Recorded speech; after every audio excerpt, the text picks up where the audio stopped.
Mbappé, dehors. Frérot, dehors. Va faire un tour sur le banc, en fait. Florentino Pérez, ton caprice, là, ça va te coûter très très cher.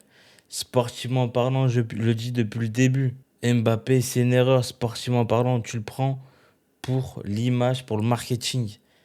Sportivement parlant, c'est une erreur. Je le dis depuis le début. Et je vais rentrer dans les détails et je vais expliquer le pourquoi du comment c'est une erreur. Mais avant ça, écoutons d'abord nos amis de Winamax qui vont qui vont vous mettre sur la piste un peu du pourquoi c'est une erreur. Puis après, je vais reprendre la main. Je vais rentrer plus dans les détails, excusez-moi. Et on va dire les termes en fait. Parce qu'il y a beaucoup de choses à dire. Ce qui est dérangeant, c'est le nombre de hors-jeux et que sur pas mal de ces hors-jeux, on voit de 1 Kylian Mbappé qui, lorsque le ballon revient, se replace en marchant, alors que le Real Madrid est sur cette idée de jouer dans le dos de l'adversaire. Donc lui, il a tout intérêt de sprinter, se remettre Mbappé, un premier classico hors jeu. J'avais Patrick Ricard, pas mal. dans le jeu. Et ça, je sais qu'il y avait déjà ce problème la saison dernière avec le PSG. Sprinter, se remettre en bien jeu sûr. pour ensuite refaire l'appel. Kylian Mbappé. Et Kylian Mbappé également, sur beaucoup d'actions, je trouve qu'il n'est pas bon dans son déplacement. Et souviens-toi, Au lieu Luis de Enrique longer, qui de le- partir, c'est un joueur qui est hors jeu dès le Mais départ de l'action. Yannis, souviens-toi, Luis Enrique qui pourrit Kylian Mbappé sur la première période PSG-Barça. Exactement. Mais je à un moment donné, parce que on parle beaucoup du Barça, l'alignement défensif, mais Ouais. le football, ça se travaille. C'est quelque chose, c'est un sport où il faut être intelligent. Parce qu'à un moment donné, Kylian Mbappé qui est crois en un jeu, peu, qui ouais. a 80% des hors-jeu du Real Madrid ce soir. Je te dis 80% de tête. Mais c'est scandaleux.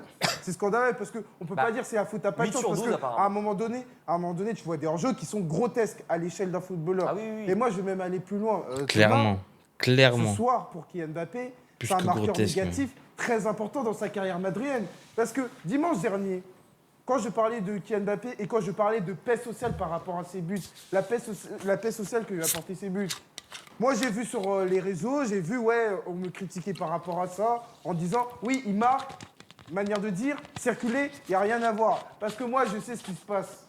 Je commence à comprendre la presse madrienne. Là, ce soir, il y a 4-0.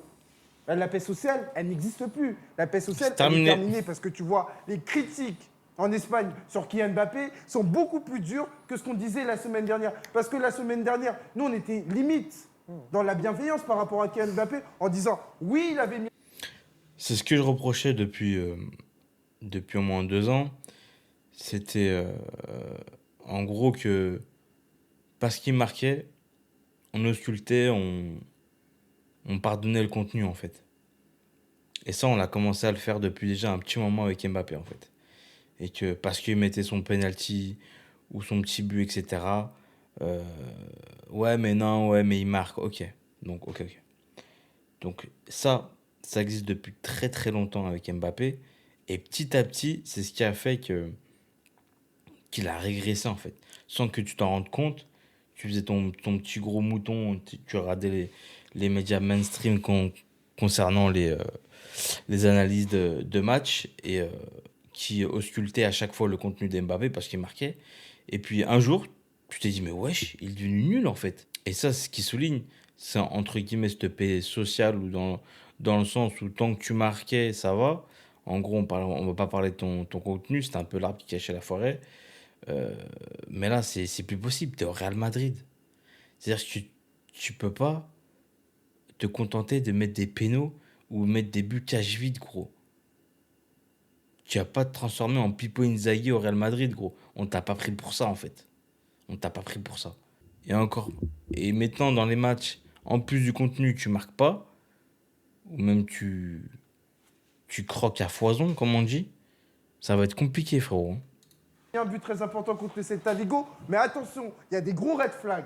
Et là, ce soir, les red flags ont été exposés en mondovision sur le Classico. Parce que le problème du côté du Real Madrid, le Real Madrid avance dans son histoire avec des images. L'année dernière, t'as Bellingham qui arrive au Classico, il te met un doublé qui va Il être fait un du passage sale. très important pour que le Real aille remporter la Liga. Et le premier Classico de Kylian Mbappé sera toujours associé au fait que tu en as pris 4 à la maison en étant champion d'Europe, en ayant C'est ton premier classico, t'es dégueulasse dans le jeu. Tu plombes ton équipe clairement, car si le tournant du match, c'est toi, gros. Et t'es hors-jeu à outrance et tes actions manquées, en fait. T'as tué la dynamique, t'as tué ton équipe. Et en plus de ça, tu te prends 4-0. C'est ton premier classico, mon frère. T'es dégueu et tu perds 4-0. 8 hors-jeu. Et je te dis ça de tête. Donc moi, par rapport à ça, la paix sociale, elle va être terminée parce que ça va être un marqueur négatif très important. oui, parce oui. que je vais C'est même te fini. dire quelque chose. Footballistiquement, le Kylian Mbappé est nu. Est nu parce qu'à un moment donné, quand tu es le numéro 9 et que tu as des lacunes aussi évidentes, Et nu ou il est nul? Je pense. Je saurais des mots, c'est la même chose. Mais là, il dit les termes, en fait. C'est-à-dire que, comme on disait, parce que tu marquais des buts, on ne parlait pas du contenu. Mais petit à petit, footballistiquement, t'es devenu une chèvre, mon frère. sur le match qui est le plus attendu de la planète, eh ben ça pose problème quant à ton recrutement l'été dernier. Parce que quand tu es le joueur référent, quand tu es le leader du projet, tu ne peux pas arriver et être, entre guillemets, le cobaye de Inigo Martinez et Koubarsi en étant régulièrement en jeu. Et ça, par rapport à ça, ça ne va pas passer du côté de la presse madrienne. Il va se faire déchiqueter pour ne pas dire autre chose. Et moi, je vais te dire, à un moment donné, nous, on l'avait anticipé. Je l'ai anticipé depuis très longtemps. Mais en plus, la presse madrilène, elle a été très très gentille hein, depuis qu'il est là. Hein. Je trouve qu'elle a été très très gentille. Hein. Les contacts de Florentino Pérez ont bien marché en fait. C'est que on était gentils. Hein. Oh, statistiquement parlant, ça va. Il met des buts, ouais, ouais. Ouais, 60% de tes buts, c'est des pénaux, mon frère. En termes de référence, sur de performance que tu as fait dans un classico, c'est catastrophique en fait. Tu pourras pas te cacher là, c'est fini. Ils ont été très gentils, je parle même pas de. Franchement, j'ai ausculté sa tête de noisette à Stockholm, franchement, parce que on n'est pas là pour parler de ça. Et franchement, je m'en bats les steaks, je vais pas faire une vidéo pour parler de ça. Sur du vent, on sait pas grand chose. Mais, euh, mais on en parlera après quand même un peu. Pas par rapport à ça, on s'en fout. Mais sportivement parlant encore. Modestement. Parce que quand tu fais des matchs à un tir contre le Celta, à un dribble tenté contre le Celta, tu ne peux pas arriver contre le Barça qui a 27 points sur 30 et te dire que ça va passer. Ça ne marche pas comme ça. Et aujourd'hui, ce match va être un marqueur très négatif pour la carrière de Kylian Mbappé. Et je vais même te dire quelque chose, il est entamé de sa crédibilité. Il va falloir énormément cravacher pour aller regagner cette crédibilité. Et quand je te parle regagner cette crédibilité, c'est gagner la Liga, gagner la Ligue des Champions, pas plus, pas moins. Alors évidemment, c'est un sport collectif et le Real Madrid va avancer comme ça, mais individuellement, Kylian Mbappé il va devoir faire beaucoup mieux parce qu'il y a beaucoup de gens qui lui diront « Hey, mon gars, l'année dernière, on a fait doubler, on avait une équipe cohérente, compétitive. Là, c'est un no man's land et tu es parti Exactement. prenante. Exactement. Yanis, c'est titre sur non, mais- Mbappé. Il a tout Après, dit. je vais Hein. laisser Tid Elton, il a aller tout dessus, dit. parce que j'avais déjà commencé, mais au-delà même du hors-jeu, on s'est retardé sur le hors-jeu. Moi, je trouve que ce qui me choque, Mbappé, le joueur qu'il est, le prétendant potentiel au Ballon d'Or, titre du meilleur joueur du monde, c'est techniquement la qualité technique du joueur sur les contrôles, sur les 1 contre 1. Il y a un moment, il a un contre 1. Les gars, regardez la conduite de balle. Ça veut tout dire. Une conduite de balle d'un joueur, ça veut tout dire de son niveau de jeu. Ça veut tout dire. On est sur une conduite, mais pas fluide. Tu sens qu'il est pas à l'aise avec le ballon. Ça se sent, en fait. Ça se sent. Frérot, le temps qu'il perd dans sa conduite de balle, c'est les face-à-face ratés, mais c'est affligeant. En deuxième mi-temps, au début de deuxième mi-temps, il me semble qu'il y a encore 0-0. Ce qu'il fait, c'est prévisible et techniquement, c'est mal réalisé. Kubersi le mange. Il a des occasions, il a des grosses occasions. Que ce soit les occasions où il est hors jeu, Il a des où il énormes prend la occasions. mauvaise partie du pied, où il rate le cadre, les occasions où il tire sur le gardien, il en a aussi à 2-0. Il en a 2-3 à 2-0 qui sont majeurs, des face-à-face. Et c'est un où joueur il qui les est rate. impacté dans la tête parce qu'il sait qu'à Il les un rate. moment donné, il se dit je vais être en jeu donc je vais être sur la retenue. Non, et mais- son match, il est mort. Non, mais après. Kylian Mbappé, sa seule action techniquement bien, c'est le but où il fait le piqué, où il est hors jeu. C'est ça. Mais où celui-ci, on n'a rien à lui reprocher parce qu'il est hors jeu d'un genou pour le coup. Mais les autres actions où techniquement il est au-dessus, t'es il est en dessous encore de en tout, c'est pas avant, normal. mon frère. En plus de ça, ce qui me gêne aussi énormément avec Kylian Mbappé, c'est que désormais, lorsqu'il est face au but, on le sent fébrile. Ah oui. C'est-à-dire qu'il ne choisit plus une zone de pied, une zone du but. Il tire et il espère que ça rentre. Il tire sur le gardien souvent. Iñaki Peña qui Et un gardien qui est quand même le gardien bis à la base du FC Barcelone, fait un bon match qui aussi. se fait un bon match, qui sort bien, mais je suis désolé, sur son match, il n'a pas de grands arrêts à faire. oui. Et elles sont sur lui, les Ouais, occasions. en fait, il en fait des énormes, mais il y a des hors-jeux, il y a des trucs. Mais Thomas, mais il y a- c'est le 9 référence, c'est un grand joueur, c'est un grand attaquant. Et il y a aussi une chose, moi, qui me frappe, c'est que c'est hors-jeu. Quand tu pars autant en avance, c'est que tu n'as pas confiance en tes qualités athlétiques. On parle d'un joueur très très rapide, c'est sa qualité première. C'est un joueur qui n'a même pas besoin de partir tant que ça à l'avance. Yannis, je suis parqué. Normal. Ce qui est fou, les gars, c'est que c'est là le Barça, en fait. Ils l'ont mis dans des dispositions, mais parfaites, pour jouer sur ses qualités, en fait. Bloc haut, défense haute, je te laisse plein d'espace dans le dos.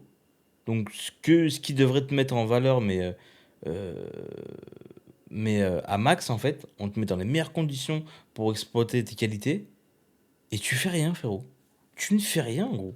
On te met dans des conditions, mais MAX, les meilleures pour toi, avec full espace dans le dos, bloc haut, tu ne fais rien. C'est quand même ouf. Là, on est loin du bloc bas, où pour lui, bon, bah, les petits espaces, mon frère, jeu à une touche, combiné, bon, techniquement, déjà, c'était pas son fort. Encore moins aujourd'hui, c'est désastreux. Mais là, non. T'es dans les meilleures dispositions pour jouer ton football. Soi-disant, ta vitesse. La seule qualité que t'as, en fait. Mais même comme ça, tu n'y arrives pas, mon frère. Au bout d'un moment, c'est catastrophique, quoi. Normalement. Athlétique, footballistique aussi. Oui. Footballistique, ça Non, en tout. mais footballistiquement, aujourd'hui, je suis désolé, pour moi, Kylian Mbappé, il n'est que l'ombre de lui-même. Et je dis aujourd'hui, je parle sous le contrôle de Tid, mais la saison dernière, c'était déjà le cas. Donc la trajectoire aujourd'hui, Kylian Mbappé, le footballeur, Kylian Mbappé, le footballeur. Parce qu'à un moment, il faut parler de football, il n'y a pas que les stats, les buts, les pénaltys qu'il met. Le footballeur Kylian Mbappé, moi, Mais, et les gens le disaient pas avant ça, tu vois.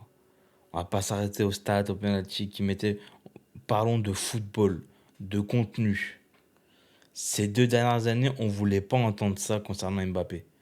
Non, mais il marque, mais vous êtes fous. Vous avez vu combien de buts il a mis en Ligue 1 et tout. Mais les gars, oh. Parlons juste du footballeur, en fait. Du contenu des matchs. Quoi, le joueur, maintenant, ça va être un Pipo Inzaghi. On va juste parler stats, en fait. C'est ça ce qu'on nous a vendu? Non, arrêtez 2 minutes. Ça, pendant 2 ans, on voulait pas entendre parler. Et là, maintenant, on en parle. Mais frérot, ça fait des années qu'on doit en parler. On n'en a pas parlé, du coup, il a régressé petit à petit. Et t'as l'impression, pour certains, du jour au lendemain, il est devenu nul. Mais non, ça fait 2 ans qu'il régresse. Sauf que t'as pas voulu le voir. Tu voulais juste nous parler de stats, le mec. il ne fait plus rien, si ce n'est de me dire, mais c'est pas possible de rater ça, c'est pas possible de rater ça, c'est pas possible de rater ça. Et pour finir là-dessus, sur l'aspect mental, je suis d'accord avec Elton. Aujourd'hui, la paix sociale, il l'a plus. Kylian Mbappé, chaque performance qui sera mauvaise, Ah, c'est fini. il pourra y avoir des sifflets, il y aura des critiques, il y aura autre chose. Des autres Vous grands savez joueurs, ce qui s'est passé il y des a pas autres longtemps. grands joueurs français sont passés par là. Benzema l'a connu, mais Ah oui. Benzema, ce qu'il a fait pour cravacher, pour revenir, pour regagner la Ah, confiance du Benzema, public, il a dû travailler. il a dû travailler énormément et il lui a fallu du temps. Il n'avait pas le même niveau d'exposition, En il plus, générait en pas plus. le même niveau d'attente de Et Et la à part côté, il y de avait Benzema, Cristiano, mon Marquez, frère, il a qui dit, prenait la il est mort. lumière. Il était Oui, plus jeune. et, il est mort. et à côté, il y avait un autre mec qui Voilà. prenait un petit peu de lumière. En plus. Là, Exactement. c'est lui qui. C'est lui la star. Bah il oui. vient en star. Donc, Tid, ton avis sur le match de Kylian? En fait, Ça- je trouve ça assez terrible comme match parce que À l'époque, Benzé, il n'était pas venu avec le même statut. On était beaucoup moins. En gros, à chaque erreur, à chaque faux pas, limite était sur le banc direct. Là, il va falloir combien de faux pas, combien de matchs dégueulasses pour que Mbappé aille sur le banc, les gars. Il va falloir combien? À l'époque, Benzé, comme il n'avait soi-disant pas un statut, bah, il n'avait pas le même statut qu'Mbappé à Stars. Moindre faux pas, on va te dire que on te mettait déjà en doute et tu goûtais le banc. Là, au bout de combien de faux pas, on va mettre Mbappé sur le banc? Ah, c'est bon. il fait pas tout mal dans le match. C'est ça qui est le pire, c'est qu'il fait pas tout mal de temps en temps. Sur le début de match, tu as envie de te dire que dans les déplacements, il manque pas grand-chose. Il est pris 2-3 fois, ça joue à rien. Mais Non. en fait, ce qu'on est Il y a des obligé rejets de qui sont se flagrants, dire frère. en regardant les matchs de Kylian Mbappé depuis à peu près le début de l'année 2024, c'est que c'est un attaquant en déclassement. Et ça fait mal de le dire, c'est presque... Ça fait mal, c'est un constat, c'est une presque réalité. un non-sens, tellement on avait il y a encore pas si longtemps que ça un joueur qui était capable, ne serait-ce que mentalement, d'agir sur le mental de ses vis-à-vis, qui était capable de conditionner le rapport de force dans un match, aujourd'hui, tu te rends compte qu'il n'est plus décisif pour son équipe. Il n'a pas l'air à l'aise avec le ballon, il n'a pas l'air à l'aise avec le rôle qui lui est donné. Et en fait, ce soir, c'est un match où il récolte un petit peu tout ce qu'il a semé négativement sur les derniers mois, c'est-à-dire le travail sans ballon qu'il ne voulait pas faire. Sur un match comme ça, t'es puni. Le manque de tonus qu'il peut avoir aussi depuis quelques temps sur un match comme ça, à un moment donné, ça paye. Le côté létal, le côté tueur, qui était quand même une marque de fabrique chez Kylian Mbappé. C'était un joueur, normalement, tu vois, tu lui laisses pas 2 occasions. Ce soir, tu as l'impression qu'il peut... Alors, si on compte les hors-jeux et tout, ça peut être 3-4 occasions nettes qui sont vendangées. Donc, en fait, tu as un droit à l'erreur du côté du Real Madrid que tu avais au Paris Saint-Germain et que tu n'as plus. Donc, aujourd'hui, Mbappé, qui en plus, par rapport à cette fameuse notion de storytelling qui est toujours très, très important, c'est aussi enfermé dans un rôle où on va lui accorder de moins en moins le droit à l'erreur, parce qu'à chaque fois, tu es dans cette culture de l'excuse. Ah là, c'est à cause du nez. Ah là, c'est à cause du grand méchant PSG, du grand méchant Nasser. Ah, c'est à cause du poste. À cause de la Suède. Non, J'ai oublié ça, ces dernières années, cette culture de l'excuse, en fait, où c'était jamais de sa faute. Quand il gagnait, c'était grâce à lui. Quand il perdait, c'était la faute des autres, en fait. Mais tu vois, je veux dire, à force de t'enfermer, et encore une fois, il faut quand même se rappeler de ce qu'a été encore une fois le narratif sur le dernier rassemblement de l'équipe de France. Je ne vais pas revenir sur les histoires de viol parce que c'est pas dans le débat, mais ne serait-ce que sur la posture de te dédouaner. Je pense que son escapade suédoise sera dans les colonnes de la presse espagnole. Oui, mais moi je ne vais pas en parler. Moi, je vais juste parler du fait que tu te dédouanes, que tu t'auto-dédouanes de rassemblement avec ta sélection pour te retaper. Puis le mec, il fait ce qu'il veut, gros. Ouais, je pense en sélection, je me concentre sur mon club, machin, etc. et tout. Soi-disant, je vais me retaper, en gros, je me concentre parce qu'il y a des gros matchs à venir de mon côté en club, en fait. À quel moment tu t'es retapé, mon frère, pour faire ces matchs de merde, là? Donc t'as voulu pas aller en équipe de France, là, et préférer faire tes escapades, soi-disant, tu vas te retaper, mais en réalité, tu vas taper des meufs en Suède. Pour ça, là? Pour te préserver, pour faire des matchs bidons comme ça, mon frère? T'es sérieux? Oh, frérot. T'es un joueur pro du Real Madrid, frère. Soi-disant, tu voulais gagner le ballon d'or. Une santé, mais à un moment donné. Ouais, il s'est retapé. Non, mais ce soir, c'est ce soir qu'on est censé voir les effets de ce sacrifice. Parce que quand tu décides de ne pas aller en équipe de France, c'est censé être un sacrifice que tu fais en tant que capitaine. Oh, note. Les fous sous-entendus, frérot. Ah, il s'est tapé, ouais. Ouais, il s'est sacrifié, ouais. Il s'est bien sacrifié, il a bien donné en Suède, hein, frérot. Et c'est quoi ces mecs-là? Et vous idolâtrez ce genre de mecs-là avec ces trains de vie où ça paye, où ça lâche des 100 000 balles sur 3 jours? Où, frérot, ça va payer des meufs pour être entourés et pour passer des belles soirées, les gars? C'est ça, c'est ces mecs-là vous idolâtrez, les gars? C'est ces mecs-là, en fait? Ça, c'est des bonnes valeurs, ça, les mecs? Ça, c'est pro. Et vous protégez. Alors, regardez les commentaires de ma dernière vidéo. Où certains protègent corps et âme. En fait, t'as pas le droit de dire qu'Mbappé est nul, en fait. Juste, faut dire quand il est bon. Quand il est nul, faut pas le dire, en fait. Comme je disais dans un commentaire, il y en a qui préfèrent défendre Mbappé que leur daronne. Corps et âme, t'es. Frérot, arrêtez d'idolâtrer des gens, voilà. Vous savez même pas ce qu'ils font dans la vie, vous les connaissez pas. Ces valeurs-là que vous défendez, les mecs, c'est vraiment ces valeurs-là? Arrêtez 2 secondes, les mecs. C'est quoi ces trains de vie déconnectés total, gros, les mecs? Total, frère. Total, ils sont déconnectés, gros. Ça m'arrive. Entre guillemets, c'est un crève-cœur. Tu laisses ta sélection de côté parce que, allez, un peu égoïstement pour une fois, entre guillemets, je vais penser à ce qu'est mon futur en club. Et là, en fait, c'est ce soir qu'on était censé en récolter les fruits du côté de Kylian Mbappé. Et malheureusement, le constat, il est totalement inverse. Et ça, effectivement, je pense que la presse espagnole, qui était relativement dans la culture de l'excuse, qui a été assez complaisante par rapport à Ouais, la session en très Suède. complaisant Et là, depuis le il peut début, c'était aussi bizarre quand même. prendre un retour de bâton qui peut Tout être à fait. sévère. Tout à fait. La note que vous donnez à Kylian Mbappé, on est sur un petit 3 Gentil. pour le Kicks. gentil. Ce que je vous propose, c'est qu'on passe en revue quelques joueurs. Pour conclure et rentrer un peu plus dans les détails, pourquoi, sportivement parlant, Mbappé, c'est une erreur au Real Madrid. Pourquoi, en fait, ce caprice de Florentino Pérez va coûter très cher, en fait, au Real Madrid. C'est que tu n'avais pas besoin de lui, sportivement parlant. Offensivement, tout était nickel. Tu avais une certaine harmonie, un lien entre Vinicius, Bellingham et Rodrigo, ça se trouvait facilement en fait. Il y avait une réelle connexion. En fait, et t'as peaufiné cette connexion pendant, pendant toute la saison dernière. En fait, et en le prenant Mbappé, t'as cassé tout ça en fait. T'as cassé cette dynamique, t'as cassé cet équilibre. Au final, t'as un Bellingham qui redescend beaucoup plus sur le terrain, qui a moins d'impact offensivement. T'as un Rodrigo maintenant qui commence à s'impatienter et à s'agacer en fait, ce qui est logique, parce que le mec est descendu, du coup il est beaucoup moins épanoui, surtout quand t'as fait une saison l'année dernière de ce niveau, ça, ça se comprend. T'as au final Rodrigo qui se retrouve euh, avec la saison qu'il a fait l'année dernière, qui se retrouve 50% maintenant des matchs sur le banc. En fait, tu casses la dynamique en gros. Le mec était sur une lancée, maintenant en plus, c'est pas justifié.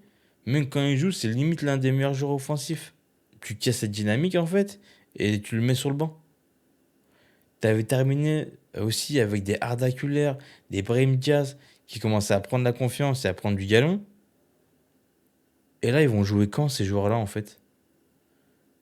Donc l'avenue d'Mbappé elle va stopper la progression en fait de trois quatre joueurs qui sont potentiellement, qui peut apporter plus que lui dans l'équipe. Au final, il y a plus d'osmose dans cette équipe, il n'y a plus d'équilibre. T'as tout cassé en fait.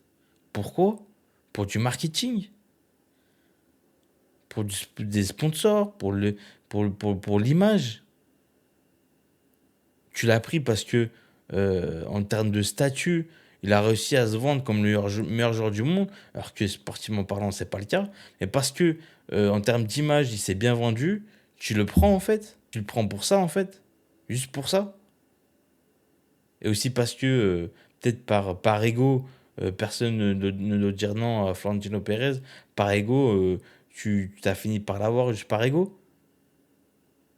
Mais sportivement parlant, je le dis depuis le début, c'est une erreur. T'as pas besoin de lui. Surtout en neuf. Un neuf, tu prends un neuf, tu prends Haaland, tu prends Harry Kane, mais tu prends pas Mbappé. L'évolution des joueurs, j'ai oublié comme Hendrix et tout, t'en fais quoi? Parce que Mbappé a un statut, ils vont jamais jouer. Mais leur progression, ça va en venir quoi de ces joueurs-là? Qui ont un fort potentiel. Après combien de faux pas tu vas le mettre sur le banc, Mbappé? Est-ce que tu vas avoir le cran de le mettre sur le banc? Parce que le mec, t'en as fait des tonnes depuis 3 4 ans pour potentiellement en 2 3 mois le mettre sur le banc, je peux comprendre, ça te fout la mort. Mais il va falloir prendre des choix, faire des choix. Parce que là, ça devient critique en fait. Je peux comprendre, hein. En termes d'investissement et tout, si tu commences à le mettre sur le banc, bah, son image, c'est plus. Son image, elle va moins rapporter, on va dire. En termes de marketing, tu vas moins vendre de maillots. En termes d'image, ça va pas le faire. Alors que soi-disant, tu l'as pris, c'est le meilleur joueur du monde. Même si ici, on n'a jamais cru ça, hein.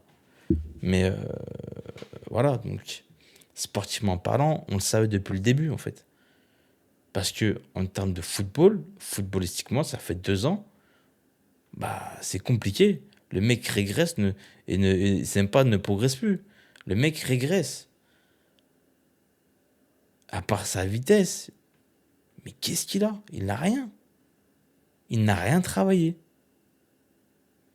Même sa vitesse, il commence à pas savoir l'utiliser, ou apparemment, tu as l'impression qu'il a perdu. Donc voilà. Et franchement, je parle même pas de son escapade à Stockholm, là, la noisette de Stockholm. J'en parle même pas. Juste, t'as fait le mec, je vais me retaper pour nous faire une bouse pareille, frérot. T'as rien retapé du tout, en fait. Tu t'es plus tapé des gens. Je vous laisse réagir dans les commentaires, dans la section commentaires. Lâchez un like, abonne-toi. J'ai vu que pas mal de gens, enfin pas mal de gens, ouais. Une bonne dizaine s'est abonné lors de ma dernière vidéo. Continuez à commenter, ça fait plaisir. Euh, Car on fait des vidéos pour ça, pour interagir avec vous, les gars.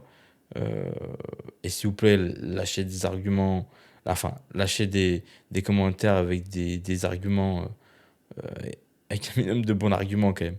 Parce que j'en ai vu, c'est quand même fort. Et arrêtez d'idolâtrer les gens et de défendre corps et âme des gens qui sont rien à foutre de vous, les gars. Nous, juste, on constate, on analyse quand il y a une différence entre ce que tu dis et ce que tu fais. On a le droit on a le droit de dire qu'il y a un problème, en fait, et que ça passe pas. Donc, voilà. Donc, je vais pas plus parler. On va conclure la vidéo. Et moi, je te dis à la prochaine. Jana.